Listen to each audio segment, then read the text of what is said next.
प्रिय बच्चों, महान व्यक्तित्व की पृष्ठ संख्या 69 69 खोलिए। पाठ 21 लाला लाजपत राय। यह हमारे देश के एक महान व्यक्तित्व हैं, महान व्यक्ति हैं और उनका व्यक्तित्व देखिए। मेरे साथ शुद्ध उच्चारण में शब्दों को उच्चरित करते हुए पढ़ने का प्रयास करें। शुरू में हरे रंग में जो शब्द लिखे गए हैं ये लाला लाजपत राय जी के मुंह से ही निकले। प्रिय मित्रों, मैं आपको कैसे बताऊं कि इस समय मैं पंजाब की स्थिति के बारे में क्या महसूस कर रहा हूं। मेरा हृदय दुख से भरा हुआ है। यद्यपि मेरी जबान मूक है अर्थात चुप है, गूंगी है। मैंने बहुत कोशिश की कि इस कष्ट के समय में मैं आप सबके साथ रहूं और आपका दुख बांटूं, परंतु मैं अपने प्रयास में असफल रहा हूं। मैं शहीद नहीं कहलाना चाहता, पर आप सबके संकट की घड़ी में आपके काम आना चाहता हूं। मेरे हृदय में दुख है और आत्मा घायल। मुझे नौकरशाहों की करतूतों पर बहुत क्रोध आ रहा है। उससे भी ज़्यादा गुस्सा आ रहा है अपने देश के लोगों के व्यवहार पर।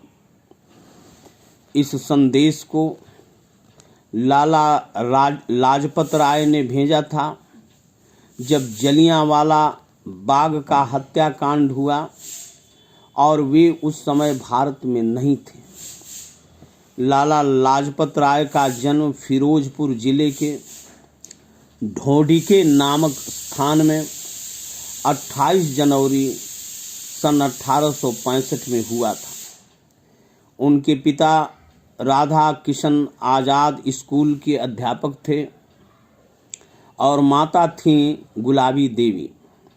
लाजपत राय ने अपने पिता को अपना गुरु स्वीकार किया और कहा, मुझे भारत में उनसे अच्छा अध्यापक नहीं मिला।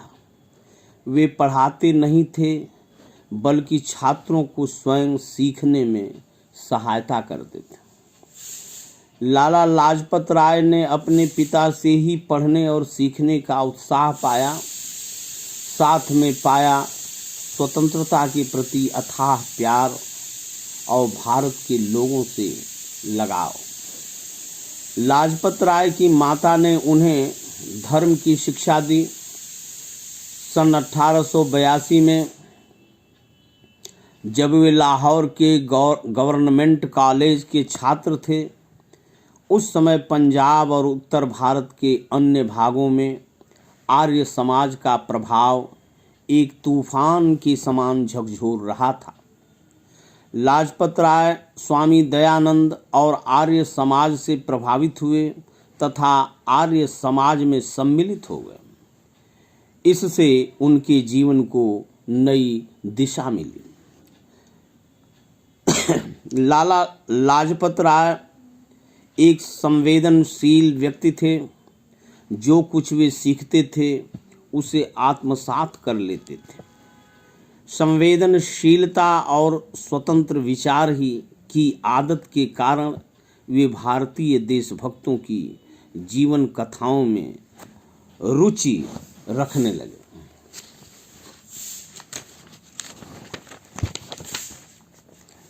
सन 1885 में भारतीय राष्ट्रीय कांग्रेस की स्थापना हुई। स्थापना के 3 वर्ष बाद लाजपत राय इसमें सम्मिलित हुए। उस समय उनकी अवस्था 23 वर्ष की थी। भारतीयों को अपने विचार प्रकट करने का वह एक अच्छा मंच था। लाला लाजपत राय ने कांग्रेस का ध्यान जनता की मूल समस्याओं, गरीबी और निरक्षरता की ओर आकर्षित किया। लाला लाजपत राय के आस्था एवं विश्वास के कारण उन्हें पंजाब केसरी तथा शेरे पंजाब की उपाधि दी गई। जिस समय ब्रिटिश सरकार की शक्ति अपनी चरम सीमा पर थी, उस समय लाला लाजपत राय द्वारा सरकार का खुला विरोध करना बहुत साहस की बात थी। लाजपत राय की राष्ट्रीयता की भावना दिनों दिन प्रचंड होती जा रही थी। इसी समय वे बाल गंगाधर तिलक के संपर्क में आए। तिलक ने घोषणा की, स्वतंत्र स्वराज्य मेरा जन्म सिद्ध अधिकार है और मैं इसे लेकर रहूंगा। लाजपत राय तिलक की इस बात से पूर्णतः सहमत थे। लाला लाजपत राय स्वदेशी और बहिष्कार आंदोलन का प्रचार पूरे देश में करना चाहते थे, जिससे ब्रिटिश आर्थिक व्यवस्था पर बुरा प्रभाव पड़े। इस तरह ब्रिटिश सरकार को जबरदस्ती हमारी स्वतंत्रता की मांग को सुनना पड़ेगा। ब्रिटिश सरकार की निर्भय आलोचना, अपने दृढ़ विश्वास और जनता पर काबू होने के कारण लाला लाजपत राय पर अनेक बार राजद्रोह का आरोप लगाया गया। ब्रिटिश सरकार ने उन्हें कई बार अपने रास्ते से हटाने की कोशिश की तथा मई 1907 में लाला जी को गिरफ्तार करके कैद में डाल दिया। राजनैतिक क्षेत्र उन्हें कट्टर देशभक्त कांग्रेस का सबसे योग्य प्रवक्ता मानता था। उन्होंने कई बार भारत का नेतृत्व विदेशों में भी किया। भारत के लिए समर्थन पाने की आशा में उन्होंने इंग्लैंड और यूरोप का कई बार दौरा भी किया। 8 नवंबर 1927 को ब्रिटिश प्रधानमंत्री ने भारत के भविष्य पर रिपोर्ट देने के लिए एक आयोग नियुक्त किया। इसमें 7 ब्रिटिश सदस्य थे, जिसका अध्यक्ष सर जॉन साइमन था, लेकिन इस आयोग में भारतीय प्रतिनिधि नहीं थे। यह बात भारतीय राजनीतिज्ञों को बहुत बुरी लगी। जब ये सदस्य भारत आए, तब लोगों ने इनका विरोध किया और काले झंडे दिखलाए। साइमन कमीशन के सदस्य भारत में जहां कहीं भी गए, सभी जगह उनका व्यापक विरोध शुरू हो गया। लोगों ने साइमन वापस जाओ के नारे लगाए। आयोग के सदस्य 30 अक्टूबर 1928 को जब लाहौर में पहुंचने वाले थे, वहां इनका विरोध कर रहे लोगों का नेतृत्व शांतिपूर्ण ढंग से लाला लाजपत राय कर रहे थे। जैसे ही आयोग रेलवे स्टेशन पर पहुंचा, शांतिपूर्ण जुलूस पर क्रूरता से लाठियां बरसाई गईं।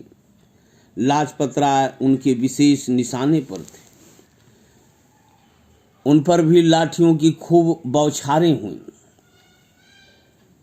लाठियां खाते हुए भी लाला लाजपत राय ने अपने वक्तव्य द्वारा लोगों को नियंत्रित रखा।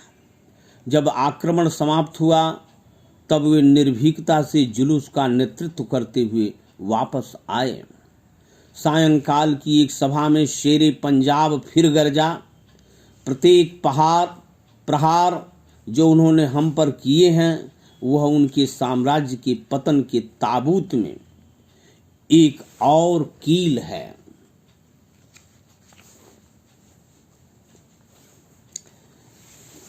घायल होने के बावजूद भी पंजाब के शेर के पास भारत की स्वाधीनता के लिए संघर्ष करने की असीम शक्ति थी। लाठी चार्ज में आई गंभीर चोटों के कारण वे बीमार रहने लगे। 16 नवंबर सन 1928 को रात में उनका स्वास्थ्य अधिक बिगड़ गया। अनेक प्रयत्न के बावजूद भी उन्हें बचाया नहीं जा सका और प्रातःकाल उनका निधन हो गया। शेष यह प्रेरणादायक कहानी हम लोग कल पढ़ेंगे।